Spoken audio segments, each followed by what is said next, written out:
नमस्कार मंडळी, श्री देशपांडे गुरुजी या आपल्या यूट्यूब चॅनलवरती तुमचं सर्वांचं मनापासून स्वागत आहे। मेष राशीच्या मित्रांनो, सप्टेंबर 2026 हा महिना तुमच्यासाठी केवळ घटनांचा नाही तर दिशा ठरवण्याचा महिना ठरू शकतो। काही गोष्टी तुमच्या हातात वेगाने येताना दिसतील, तर काही बाबतीत परिस्थिती तुम्हाला थोडं थांबून विचार करायला भाग पाडेल। विशेषतः करिअर, पैसा, कुटुंब, घर, प्रेमसंबंध आणि भविष्यातील नियोजन या सगळ्या गोष्टींचा एकमेकांशी संबंध जोडला जाऊ शकतो। मेष राशीचा स्वभावच मुळात पुढे जाण्याचा आहे। तुमचं मन एखाद्या गोष्टीसाठी तयार झालं की फार काळ विचार करत बसणं तुम्हाला आवडत नाही। करून पाहूया, मार्ग निघेल, जे होईल ते पाहू, अशी वृत्ती तुमच्यात असते। संकट आलं तरी मागे हटण्यापेक्षा त्याला सामोरं जाण्याची ताकद तुमच्यात असते। तुमच्यात स्पष्टपणा आहे, धाडस आहे आणि स्वतःच्या कर्तृत्वावरती विश्वास आहे। पण या स्वभावाची दुसरी बाजूसुद्धा आहे। कधीकधी तुम्ही निर्णय घेण्यापूर्वी परिस्थिती पूर्ण समजून घेण्याऐवजी निर्णय घेतल्यानंतर परिस्थितीशी जुळवून घेण्याचा प्रयत्न करता।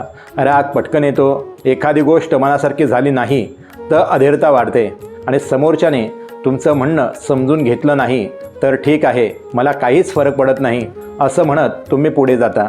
पण खरं सांगायचं तर फरक नक्कीच पडलेला असतो। सप्टेंबरमध्ये हीच गोष्ट तुमच्यासाठी महत्त्वाची ठरणार आहे, कारण या महिन्यात ग्रहस्थिती तुम्हाला फक्त वेगाने धावण्याची संधी देत नाही तर कुठल्या दिशेने धावायचं हे ठरवण्याची जबाबदारीसुद्धा देते। महिन्याच्या सुरुवातीला मंगळ मिथुन राशीत आहे। मेष राशीपासून मिथुन ही तिसरी रास असते। तिसरा भाव म्हणजे पराक्रम, प्रयत्न, संवाद, धाडस, संपर्क, लहान प्रवास, लेखन आणि स्वतःच्या कर्तृत्वाचा भाग। त्यामुळे सप्टेंबरची सुरुवात तुमच्यासाठी सक्रिय असू शकते। एखादं काम अनेक दिवसांपासून मनात असेल तर त्यासाठी पहिलं पाऊल उचलण्याची इच्छा वाढेल। व्यवसाय करणाऱ्यांसाठी नवीन ग्राहक, नवीन संपर्क, जाहिरात किंवा कामाची नवीन पद्धत याचा विचार होऊ शकतो। नोकरी करणाऱ्यांना एखादं अतिरिक्त काम किंवा नवीन जबाबदारी मिळू शकते। नोकरी शोधणाऱ्यांनी स्वतःहून संपर्क वाढवण्याची गरज आहे। फक्त अर्ज करून उत्तराची वाट पाहण्यापेक्षा संबंधित व्यक्तीशी संपर्क साधा। तुमचा अनुभव, तुमचं कौशल्य आणि तुम्ही नक्की काय करू शकता हे स्पष्टपणे समोर मांडा, कारण या महिन्यात तुमच्या प्रयत्नातून निर्माण होणाऱ्या संधींना अधिक महत्त्व असेल। मेष राशीच्या व्यक्तींमध्ये एक मोठी ताकद असते। तुम्ही सुरुवात करू शकता। अनेक लोक योजना करत राहतात पण पहिलं पाऊल उचलायला घाबरतात। तुम्ही ते पाऊल उचलता। मात्र तुमच्यासाठी खरी परीक्षा असते ती म्हणजे सुरुवात केल्यानंतर सातत्य ठेवणे। सप्टेंबरमध्ये एखादी नवीन गोष्ट सुरू केली तर पहिल्या काही दिवसात उत्साह असणं पुरेच नाही, ती पुढे नेण्यासाठी शिस्त मात्र लागेल। व्यावसायिकांसाठी महिन्याचा पहिला भाग संपर्क आणि हालचालींचा आहे। फोन, मीटिंग, प्रवास, सोशल मीडिया, मार्केटिंग किंवा नवीन लोकांशी ओळख यामधून काही मार्ग तयार होऊ शकतात। मात्र प्रत्येक प्रस्ताव स्वीकारण्याची गरज नाही। तुमच्या वेगाला योग्य दिशा मिळाली तरच तो फायदा नक्की देतो। 18 सप्टेंबरला मंगळ कर्क राशीत प्रवेश करतो। मेष राशीसाठी कर्क हा चौथा भाव आहे। त्यामुळे महिन्याच्या उत्तरार्धात लक्ष घर, कुटुंब, मालमत्ता, वाहन आणि मानसिक शांततेकडे वळू शकतं। सुरुवातीला बाहेरच्या जगात धावपळ असेल, पण नंतर घरातील काही गोष्टी तुमचं लक्ष नक्कीच मागतील। घरात दुरुस्ती, स्थलांतर, वाहन, मालमत्ता किंवा कुटुंबातील एखाद्या व्यक्तीसंबंधी निर्णय घ्यावा लागू शकतो। काही मेष राशीच्या व्यक्तींना मला आता स्वतःचं घर किंवा स्वतःची जागा हवी अशी इच्छा अधिक तीव्र होऊ शकते। मात्र अशा व्यवहारात भावनेपेक्षा कागदपत्र आणि आर्थिक गणित फार महत्त्वाचं आहे। तुम्हाला एखादं घर किंवा मालमत्ता आवडली म्हणून लगेच निर्णय घेऊ नका। मालकी हक्क, कागदपत्र, कर्जाची क्षमता, भविष्यातील हप्ते आणि व्यवहारातील प्रत्येक अट तपासा, कारण तुमच्या राशीचा स्वभाव निर्णय घेण्याचा आहे। पण या बाबतीत घाईपेक्षा खात्री महत्त्वाची आहे। सप्टेंबरमध्ये आर्थिक बाबतीत तुमच्यासाठी एक वेगळा विषय ठरू शकतो। कमाईसोबत खर्चाचं व्यवस्थापन, कारण राहू कुंभ राशीत म्हणजेच मेष राशीपासून 11व्या भावात आहे। 11वा भाव म्हणजे उत्पन्न, लाभ, नेटवर्क, मोठ्या इच्छा, आर्थिक वाढीशी संबंधित मानला जातो। त्यामुळे काही व्यक्तींना उत्पन्न वाढवण्याच्या संधी दिसू शकतात। नवीन ग्राहक मिळणे, अतिरिक्त उत्पन्नाचा विचार करणे, व्यवसायातून अधिक फायदा किंवा एखाद्या संपर्कातून काम मिळणं अशा शक्यता निर्माण होऊ शकतात. पण राहूचा स्वभाव मोठं दाखवण्याचा असल्यामुळे प्रत्येक आर्थिक संधी खरी आणि सुरक्षित असेलच असे नाही. एखाद्या व्यक्तीने इथे खूप पैसे मिळतात असं म्हटलं म्हणून लगेच पैसे गुंतवू नका. ऑनलाईन गुंतवणूक, पार्टनरशिप, झटपट नफा किंवा कोणताही मोठा आर्थिक प्रस्ताव असेल तर त्याची स्वतंत्र तपासणी करा. जिथे नफा खूप सोपा दाखवला जातो तिथे प्रश्न जास्त विचारणे योग्य आहे. या महिन्यात तुमच्यासाठी बचतीचा एक नवीन नियम सुरू करता येईल. उत्पन्न आल्यानंतर उरलेले पैसे वाचवण्याऐवजी आधी ठराविक रक्कम बाजूला काढा आणि त्यानंतर खर्च करा. हा छोटा बदल पुढे मोठा फायदा देऊ शकतो. कर्ज असणाऱ्या व्यक्तींनी विशेष काळजी घ्यावी. नवीन कर्ज घेऊन जुनं कर्ज फेडण्याआधी संपूर्ण आर्थिक चित्र पहा. मासिक हप्ता, व्याज आणि भविष्यातील उत्पन्न याचा विचार करा. एखाद्या आर्थिक समस्येपासून पळण्यापेक्षा तिचा स्पष्ट हिशोब करणं फार गरजेचं आहे. कुटुंबाच्या दृष्टीने सप्टेंबरमध्ये काही भावनिक विषय समोर येऊ शकतात. गुरु कर्क राशीत तुमच्या 4थ्या भावात आहे. गुरुची ही स्थिती घर, कुटुंब, आई, सुखसुविधा आणि मानसिक आधार यांना महत्त्व देते. काही व्यक्तींसाठी घरात आनंदाची बातमी येऊ शकते. घरात नवीन वस्तू घेणे, घराची सुधारणा करणे, स्थलांतर किंवा कुटुंबासोबत काही महत्त्वाचा निर्णय घेण्याचा विचार होऊ शकतो. काहींना आई किंवा घरातील ज्येष्ठ व्यक्तींसाठी अधिक वेळ द्यावा लागेल. मेष राशीच्या अनेक व्यक्ती बाहेरच्या जगात खूप मजबूत दिसतात. कामाच्या ठिकाणी निर्णय घेतात, लोकांना धीर देतात, समस्या सोडवतात. पण घरी आल्यानंतर कधीकधी मन थकलेलं असतं. तुम्ही मी ठीक आहे असं म्हणता, पण आतून मात्र खूप काही सुरू असतं. सप्टेंबरमध्ये स्वतःला सतत मजबूत दाखवण्याची गरज नाही. मालमत्ता आणि घराच्या बाबतीत गुरुची स्थिती काहींसाठी सकारात्मक विचार देऊ शकते. घर खरेदी, घर बांधणं, दुरुस्ती, वाहन किंवा कुटुंबाच्या सुखासाठी खर्च करण्याचा विचार होऊ शकतो. मात्र गुरु संधी देतो म्हणून आर्थिक क्षमता न तपासता मोठा निर्णय घेऊ नका. राहू तुमच्या 10व्या भावाचा स्वामी शनीच्या राशीत 11व्या भावात आहे. त्यामुळे करिअर आणि उत्पन्न याच्यामध्ये संबंध तयार होतो. म्हणजे तुमच्या करिअरमध्ये जे बदल कराल त्याचा आर्थिक परिणाम होऊ शकतो. काही व्यक्तींना नोकरीत नवीन भूमिका मिळू शकते. काहींना नवीन कंपनीचा विचार येऊ शकतो. काही जण स्वतंत्र कामाचा विचार करू शकतात. विशेषतः तंत्रज्ञान, ऑनलाईन माध्यम, डिजिटल कामं, नेटवर्किंग किंवा मोठ्या संस्थांशी संबंधित क्षेत्रांचा काम करणाऱ्यांसाठी नवीन संपर्क उपयोगी पडू शकतात. पण पुन्हा एकदा सांगतो, संधी दिसली म्हणून लगेच उडी घेऊ नका. माहिती घ्या, तुलना करा आणि मगच योग्य तो निर्णय घ्या. नोकरीमध्ये वरिष्ठांशी वाद टाळा. तुम्हाला तुमचं म्हणणं योग्य वाटत असेल तरी ते कसं मांडता हे महत्त्वाचं आहे. मेष राशीचा स्पष्टपणा हा गुण आहे, पण त्याच स्पष्टपणाला जर रागाची जोड मिळाली तर समोरची व्यक्ती तुमचा मुद्दा ऐकण्याआधी तुमचा आवाज लक्षात ठेवते. शनी मीन राशीत तुमच्या 12व्या भावात आहे आणि 27 जुलैपासून वक्री स्थितीत आहे. त्यामुळे खर्च, झोप, परदेश, दूरचे प्रवास, एकांत, मानसिक थकवा आणि काही जुन्या अपूर्ण विषयांकडे लक्ष द्यावं लागेल. काही मेष राशीच्या व्यक्तींना अनावश्यक खर्च जाणवू शकतो. काहींचा पैसा अशा गोष्टींवर जाऊ शकतो ज्या आधी नियोजित नव्हत्या. त्यामुळे महिन्याच्या सुरुवातीपासूनच आर्थिक नियोजन नक्की ठेवा. परदेशात राहणाऱ्या किंवा परदेशाशी संबंधित काम करणाऱ्या व्यक्तींना काही जुन्या विषयांवरती पुन्हा विचार करावा लागू शकतो. कागदपत्र, कामाचे करार, प्रवास किंवा आर्थिक व्यवहार यामध्ये काहीही दुर्लक्षित करू नका. शनीचा आणखीन एक परिणाम म्हणजे कधीकधी माणसाला स्वतःसोबत वेळ घालवावा लागतो. तुम्ही लोकांमध्ये असूनही एकटे असल्यासारखे वाटू शकता. जुन्या आठवणी येऊ शकतात. मी इतकं केलं पण मला नक्की काय मिळालं असा प्रश्न तुमच्या मनात येऊ शकतो. पण अशावेळी स्वतःला दोष मात्र देऊ नका.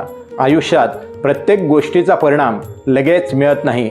काही मेहनतीचा फायदा पैसा म्हणून मिळतो तर काही अनुभव म्हणून मिळतो आणि काही वेळा त्या मेहनतीमुळे आपण चुकीच्या मार्गावरून योग्य मार्गावरती येतो. मेष राशीच्या माझ्या मित्रांनो, तुमचं आयुष्य फक्त वेगाचं नाही त्यात थांबण्याचे टप्पेसुद्धा आहेत आणि कधीकधी थांबणं म्हणजे पराभव नसतो, पुढचा निर्णय अधिक योग्य घेण्यासाठी मिळालेली वेळ असते. सप्टेंबरच्या सुरुवातीला शुक्र तुला राशीत आहे. मेष राशीसाठी तुला ही सप्तम रास आहे. त्यामुळे विवाह, जोडीदार, प्रेमसंबंध, भागीदारी आणि लोकांशी असलेले महत्त्वाचे संबंध या विषयांना विशेष महत्त्व मिळेल. अविवाहित व्यक्तींसाठी नवीन ओळख होण्याची शक्यता असू शकते. एखादी व्यक्ती तुमच्या आयुष्यात येऊ शकते किंवा आधीपासून असलेल्या ओळखीबद्दल तुमचा दृष्टिकोन मात्र बदलू लागेल. या काळात आकर्षणाला निर्णय समजू नका. एखाद्या व्यक्तीसोबत बोलताना तुम्हाला छान वाटतंय म्हणून ती व्यक्ती जीवनासाठी योग्य आहे असं नाही. वेळ द्या. समोरच्याचा स्वभाव, जबाबदारीची जाणीव आणि कुटुंबाबद्दलचा दृष्टिकोन आणि भविष्यासंबंधी विचार समजून घ्या. विवाहित व्यक्तींनी जोडीदाराला वेळ देणं महत्त्वाचं आहे. तुमच्या मनात काम, पैसा किंवा भविष्यासंबंधी अनेक विचार असतील, पण जोडीदाराला तुमच्या वेळेची आणि संवादाची गरज भासू शकते. विशेषतः महिन्याच्या उत्तरार्धात मंगळ 4थ्या भावात आल्यामुळे घरातील वातावरणात थोडीशी चिडचिड वाढू शकते. एखादी छोटी गोष्ट मोठ्या वादात बदलू नये याची काळजी घ्या. तुम्हाला राग आला तर लगेच उत्तर देऊ नका. काही मिनिटं शांत राहणं हे कधीकधी अनेक दिवसांचा वाद वाचवतं. संततीच्या बाबतीत केतू सिंह राशीत म्हणजे तुमच्या पंचम भावात आहे. त्यामुळे मुलांशी संबंधित काही बाबतीत मनात चिंता किंवा अनिश्चितता निर्माण होऊ शकते. मुलांच्या शिक्षणाबद्दल, त्यांच्या मित्रपरिवारांबद्दल किंवा भविष्यातील निवडीबद्दल पालकांना विचार करावा लागू शकतो. पण इथे अतिनियंत्रण टाळा. मुलाला सतत हे कर, ते करू नकोस सांगण्यापेक्षा त्याचं म्हणणं ऐका. मुलाच्या मनात काय चाललं आहे हे समजून घेणं अधिक महत्त्वाचं आहे. विद्यार्थ्यांसाठी बुधाची कन्या राशीतील स्थिती 7 सप्टेंबरपासून विशेष उपयोगी ठरू शकते. मेष राशीपासून कन्या ही 6वी रास आहे. त्यामुळे अभ्यासामध्ये शिस्त, सराव आणि नियमित राहणं गरजेचं आहे. स्पर्धा परीक्षा देणाऱ्यांनी सातत्य ठेवावं. एक दिवस 10 तास अभ्यास करून नंतर 3 दिवस अभ्यास न करणं यापेक्षा रोज ठराविक वेळ अभ्यासाला देणं फार फायदेशीर ठरू शकतं. पंचम भावातील केतूमुळे काही विद्यार्थ्यांचं मन एखाद्या विषयातून पटकन हटू शकतं. त्यामुळे मोबाईल, सोशल मीडिया आणि इतर विचलित करणाऱ्या गोष्टींपासून अभ्यासाच्या वेळी नक्कीच अंतर ठेवा. आरोग्याच्या बाबतीत 12व्या भावातील शनी आणि 4थ्या भावातील मंगळ यामुळे विश्रांती आणि मानसिक शांतता महत्त्वाची ठरते. झोप कमी घेऊन सतत काम करण्याची सवय असेल तर ती बदलण्याचा प्रयत्न करा. तुम्ही शरीराला थकवा जाणवत असतानासुद्धा काम सुरू ठेवत असाल तर नक्कीच थांबा. शरीराची मर्यादा ओळखणं ही कमजोरी नाही. योग्य आहार, पुरेशी झोप, नियमित हालचाल आणि गरजेचं असल्यास वैद्यकीय सल्ला याकडे नक्कीच लक्ष द्या. महिलांसाठी हा महिना विशेषतः घर आणि स्वतःच्या ध्येयाकडे संतुलन साधण्याचा आहे. घरातील जबाबदाऱ्या सांभाळताना स्वतःची स्वप्न पूर्णपणे बाजूला ठेवू नका. एखादा कोर्स करायचा असेल, काम पुन्हा सुरू करायचं असेल, व्यवसायाचा विचार करायचा असेल किंवा स्वतःच्या कौशल्यावरती आधारित काही करायचं असेल तर नक्कीच त्यासाठी वेळ काढा. तुम्हाला आयुष्यातील प्रत्येक भूमिका महत्त्वाची आहे, पण त्या सगळ्या भूमिकांमध्ये तुम्ही स्वतः ही व्यक्ती हरवू नये. ज्येष्ठ नागरिकांनी घरातील वातावरण शांत ठेवण्याचा प्रयत्न करावा. जुन्या विषयांवरून पुन्हा पुन्हा चर्चा करण्यापेक्षा आजच्या दिवसात काय चांगलं करता येईल यावरती लक्ष द्या. 17 सप्टेंबरला सूर्य कन्या राशीत प्रवेश करतो. त्यामुळे तुमच्या 6व्या भावाशी संबंधित विषय अधिक ठळक होतात. काम, स्पर्धा, जबाबदाऱ्या आणि आरोग्य याकडे अधिक गांभीर्याने पाहण्याची वेळ येऊ शकते. 26 सप्टेंबरला बुध तुला राशीत प्रवेश करतो. त्यामुळे पुन्हा एकदा नातेसंबंध, भागीदारी आणि संवादाचा विषय पुढे येईल.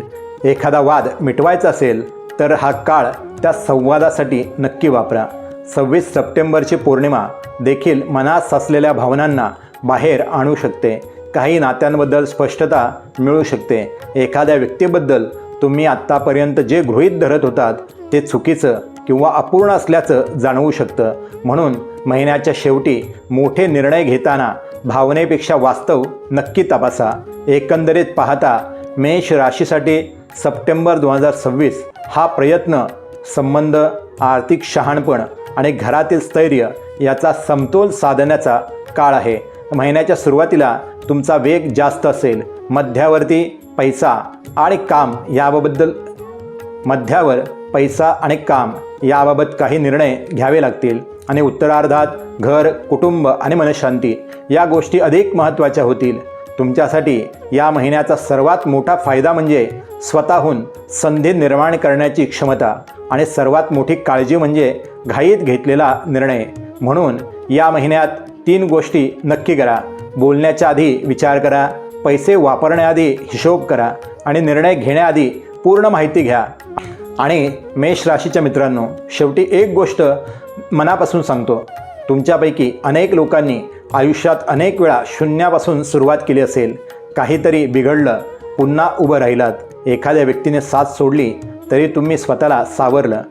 व्यवसायात नुकसान झालं असेल, नोकरी गेली असेल, एखादं नातं तुटलं असेल किंवा आयुष्यात अपेक्षित गोष्ट वेळेवर मिळाली नसेल. पण तुमच्यात एक गोष्ट आहे, पुन्हा सुरुवात करण्याची ताकद. कधीकधी तुम्हाला वाटतं की आता खूप उशीर झाला, पण आयुष्यात उशीर कधीच झालेला नसतो. फक्त आपण मागच्या गोष्टींचं ओझं पुढे घेऊन चालत असतो. सप्टेंबर महिना तुम्हाला हे ओझं थोडं हलकं करण्याची संधी देऊ शकतो. ज्या गोष्टी बदलता येणार नाहीत त्यांच्यावरती ऊर्जा खर्च करू नका. ज्या गोष्टी तुमच्या हातात आहेत त्यावर काम करा. ज्यांनी तुमची किंमत केली नाही त्यांच्यामागे स्वतःची किंमत सिद्ध करण्यात वेळ घालवू नका. तुमच्या आयुष्यात कोणीतरी तुमच्यावर विश्वास ठेवला नसेल तरी चालेल, तुम्ही स्वतःवरचा विश्वास मात्र सोडू नका. आता एक महत्त्वाची गोष्ट, आपण इथे जे राशी भविष्य पाहतो ते मेष राशीच्या आधारावरती केलेलं सर्वसाधारण मार्गदर्शन आहे. प्रत्येक व्यक्तीची जन्मकुंडली वेगळी असल्यामुळे प्रत्येकाला ग्रहाचे परिणाम एकसारखे मिळतीलच असं नसतं. तुमच्या मनात एखादा ठराविक प्रश्न असेल, नोकरी कधी बदलावी, व्यवसायात पुढे कधी जावं, आर्थिक परिस्थिती कधी सुधारेल, विवाहाचा विषय कधी पुढे सरकेल, प्रेमसंबंधाचं भवितव्य नेमकं काय असेल, परदेश गमनाची शक्यता आहे का, घर किंवा मालमत्तेबाबत निर्णय कधी घ्यावा, कर्ज किंवा आर्थिक अडचणींबाबत पुढचा काळ कसा आहे, मुलांच्या शिक्षणाबाबत काय दिशा घ्यावी. तर अशा प्रश्नांसाठी तुमची वैयक्तिक जन्मकुंडली पाहणं अधिक योग्य ठरतं. आपल्याकडे कुंडली मार्गदर्शन फक्त 199 रुपयामध्ये उपलब्ध आहे. यासाठी स्क्रीनवर दिसणाऱ्या नंबरवरती व्हॉट्सअप मेसेज करा. जर तुम्हाला व्हिडिओ आवडला असेल तर कमेंटमध्ये ओम अंगारकाय नमः नक्की लिहा. तुमच्या मेष राशीच्या मित्रमैत्रिणींना हा व्हिडिओ नक्की शेअर करा आणि श्री देशपांडे गुरुजी हे चॅनेल सबस्क्राईब करून बेल आयकॉन दाबायला विसरू नका. धन्यवाद. श्री स्वामी समर्थ.